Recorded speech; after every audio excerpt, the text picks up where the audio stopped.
నా పేరు రికార్డులో ఉండడం కాదు, నా పేరు మీద రికార్డులు ఉన్నాయి అని ఒక మూవీలో చిరు చెప్పిన డైలాగ్ నిజమైంది. అన్న అడుగుజాడల్లో నడుస్తూ పవన్ కళ్యాణ్ కూడా అన్నకు తగ్గ తమ్ముడని అనిపించుకుంటున్నారు.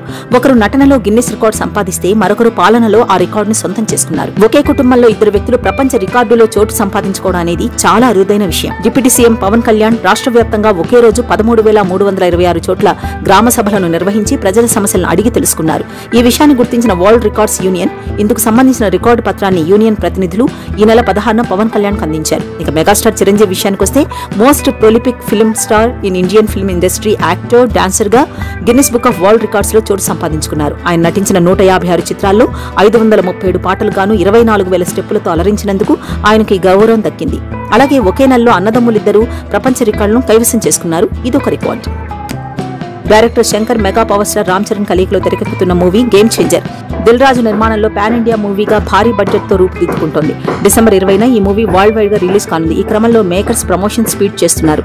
తాజాగా మ్యూజిక్ డైరెక్టర్ తమన్ ఈ మూవీ నుండి క్రేజీ అప్డేట్ అందించారు. ఈ సినిమాలోని రెండో సాంగ్ ని రేపు అనౌన్స్ చేయనున్నట్లు తెలిపారు. కాగా ఈ నెల 27న ఈ సాంగ్ ని రిలీజ్ చేయనున్నట్లు తెలుస్తోంది. బాలీవుడ్ స్టార్ హీరోయిన్ మాజీ ప్రపంచ సుందరి ఐశ్వర్యరాయ్ బచ్చన్ ఫ్యాషన్ లుక్ గురించి ప్రత్యేకంగా చెప్పాల్సిన అవసరం లేదు. ఏ సినీ వేడుకలోనైనా ఫ్యాషన్ షోలోనైనా ఐశ్వర్య విభిన్న కాస్ట్యూమ్స్ తో అలరిస్తుంటుంది. తాజాగా ఐశ్వర్య ప్యారిస్ ఫ్యాషన్ వీక్ లో సందడి చేసింది. ప్యారిస్ లోని iconic palace Garnier Opera house లో జరిగిన ఈ ఫ్యాషన్ లో ర్యాంప్ పై క్యాట్ వాక్ చేసింది. బెలూన్ థీమ్ రెడ్ డ్రెస్ లో ప్రత్యేక ఆకర్షణగా నిలిచింది. ప్రేక్షకుల్ని నమస్తేతో పలకరించింది. ఇందుకు సంబంధించిన ఫోటోలు, వీడియోలు ప్రస్తుతం వైరల్ అవుతున్నాయి. లాపతా లేడీస్ చిత్రం 2025 ఆస్కార్ కి మన దేశం నుంచి అధికారికంగా ఎంపికైన సంగతి తెలిసిందే. దీనిపై ఆ సినిమాలో ప్రధాన పాత్రలో నటించిన ప్రతిభారత్న ఆనందం వ్యక్తం చేశారు. ఓ ఆంగ్ల మీడియాకి ఇచ్చిన ఇంటర్వ్యూలో ఆమె ఈ సినిమా గురించి మాట్లాడుతూ ఫిల్మ్ ఫెడరేషన్ ఆఫ్ ఇండియాకు ప్రత్యేక కృతజ్ఞతలు తెలిపారు. ఎంతో ఆనందంగా ఉంది, మాటలు రావడం లేదు. మేము ఈ చిత్రం ఆస్కార్ కి మన దేశం నుంచి ఎంపిక అవ్వాలని ఎంతో కోరుకున్నాం. మా ఆశలు నిజమయ్యాయి. మా కష్టానికి ఫలితం దక్కింది. ఒక లక్ష్యాన్ని పెట్టుకుని పనిచేస్తూ పోతే ఫలితాలు వాటంతటవే వస్తాయి. ప్రస్తుతం నా విషయంలో ఇదే జరుగుతోంది. నేను ఊహించిన దానికంటే రెట్టింపు ఆనందాన్ని చూడగలుగుతున్నా అని ప్రతిభ చెప్పారు. రజనీకాంత్ హీరోగా తమిళ సినిమా ఇండస్ట్రీని గత 40 సంవత్సరాల నుంచి ఏలుతున్న విషయం తెలిసిందే.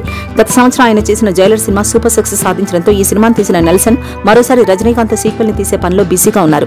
ఇక ఈ సీక్వెల్ లో విలన్ పాత్ర కోసం ఓ స్టార్ నటుడిని తీసుకోబోతున్నారని ఇప్పటికీ తెలుగు స్టార్ హీరో అయిన రాజశేఖర్, తమిళ స్టార్ హీరో అయిన అరవింద్ స్వాముల పేర్లు వినిపిస్తున్నాయి. మరి వీరిలో ఎవరు ఈ పాత్రను పోషించబోతున్నారనేది ఇంకా క్లారిటీ అయితే రాలేదు. అలాగే ఈ సినిమాలో విలన్ ఒక సైకో పాత్రలో కనిపించబోతున్నాడట. మరి ఆ పాత్రకు వీళ్ళిద్దరు ఎవరు సెట్ అవుతారు, నెల్సన్ ఎవరిని తీసుకోవాలనే ప్రయత్నం చేస్తున్నాడనేది తెలియాల్సి ఉంది.